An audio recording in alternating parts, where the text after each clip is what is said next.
When it comes to vision for our lives, or direction might be another way to describe what I'm trying to talk about, it is very important that we come to God first as our first and last authority.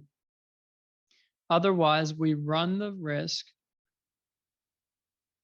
of living our lives based on other people's impressions of God, other people's opinions of us, other people's limited perspectives about what's possible.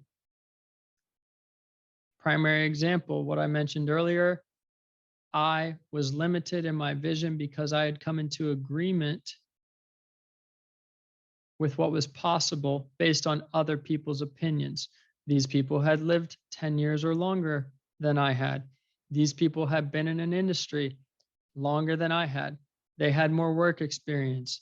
They were successful. They have done all of these things. They have accomplished these things. They're smart people.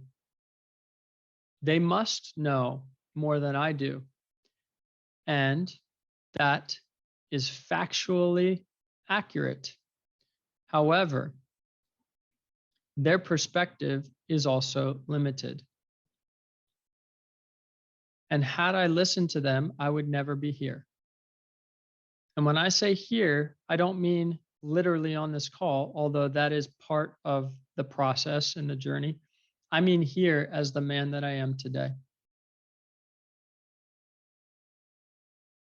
A man much stronger in character than I was, a man who is highly aware of a lot of the sin that he was living in, a man who had to be humbled by God, go through significant loss season after season, and build his life on the foundation that is firm and unwavering, that is Jesus, that is the character of who God made us to be because we're made in his image, versus striving to try and be someone that I'm not,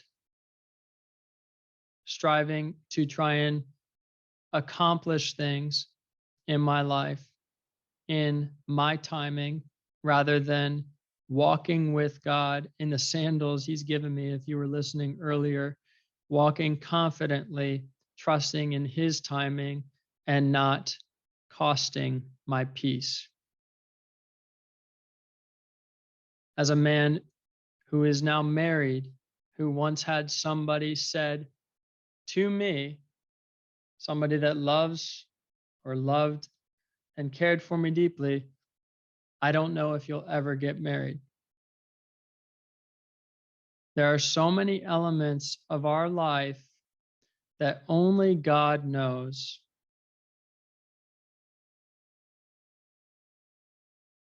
And when it comes to direction, God knows. When it comes to having vision, God knows. And so as you think about this next year, as you think about the direction and vision for the person that you're becoming, because when we're talking with people about direction and vision, those are synonymous with the person you're becoming. That is what you're in control of. It's not about all these things you have and do. It's about who you're becoming. And being the person that then has and does these particular things. As you get more clear on the person you're becoming, God starts to give you more clarity on the paths that you're made to walk on. Some people don't want to go to God for their vision because they're afraid it won't fulfill the desires of their heart. Some people are acting out of obedience, listening to God, doing the thing they need to do, but they're doing it half-heartedly because they don't actually believe him. God says, be a cheerful giver, not resentful, not reluctant. He measures the heart and our motivation. If he gives you a vision, pursue it. Don't question him. Seek him. Look for him as you're taking action with wisdom. Look for him. It is if you leave the house having a destination, constantly looking back at the place you came from, wondering if that is truly the right destination. How are you going to know if it's truly the right destination if you're looking back at the place you came from? When you leave the house, going towards your destination, you look for the turns and signals that point you in the direction that you were given.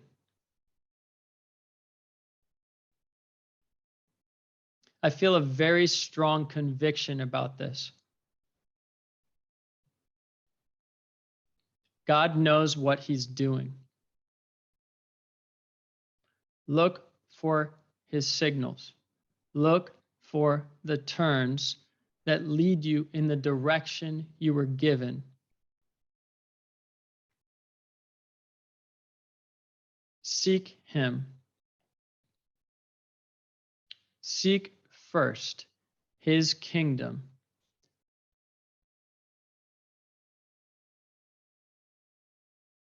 His kingdom is here on earth. Jesus said, the kingdom is at hand. Jesus is a living God here on earth. The kingdom of God is at hand.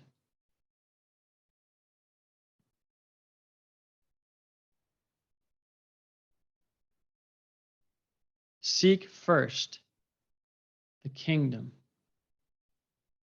the king's domain, the king's authority. But I pray right now, you just make it abundantly clear the vision that you have for people. People listening, people watching. I pray you make it abundantly clear, Lord.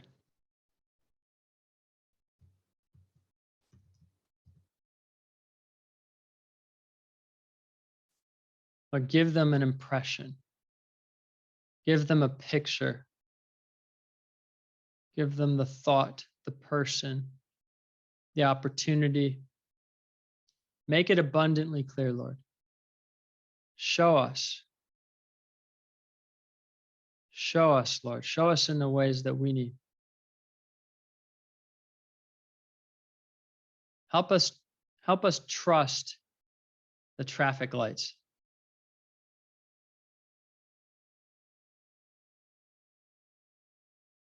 That when it's red, it's stop, and when it's green, it's go. Help us trust the traffic lights that you have set before us. Help us trust your timing. Matthew 17:24 through 27. When Jesus and the others arrived in Capernaum, the collectors for the temple tax came to Peter and asked, "Does your teacher pay the temple tax?" "Yes, he does," Peter answered. After they had returned home, Jesus went up to Peter and asked him, "Simon, what do you think? Do the kings of this earth collect taxes and fees from their own people or from foreigners?" Peter answered, "From foreigners." Jesus replied, "Then their own people don't have to pay." Jesus was a foreigner to his own people in many ways. But we don't want to cause trouble, Jesus says. So go cast a line into the lake and pull out the first fish you hook. Open its mouth and you will find a coin. Use it to pay your taxes and mine. Jesus only did what the Father said. The Father said, my impression is, go cast a line into the lake and pull out the first fish you hook. Open its mouth and you will find a coin. Use it to pay your taxes and mine.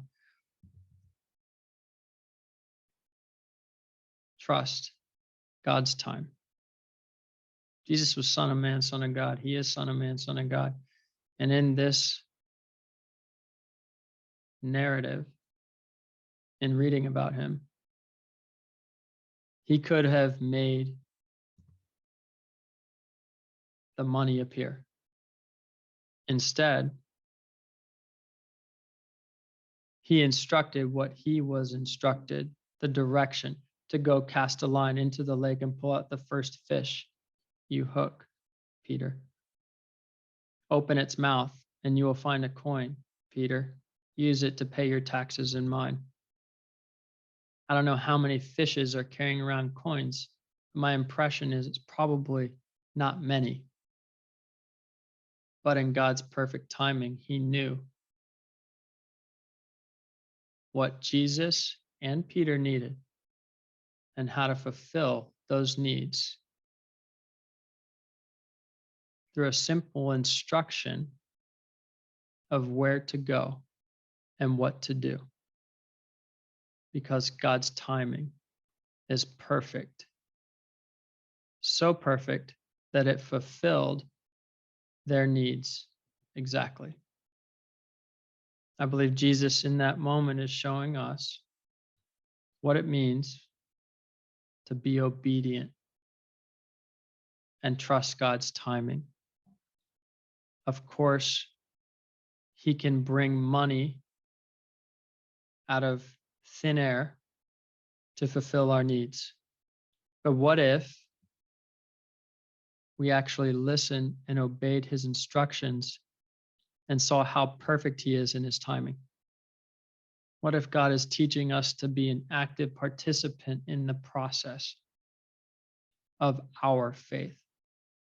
When it comes to vision and direction, the person you're becoming, we need to be open.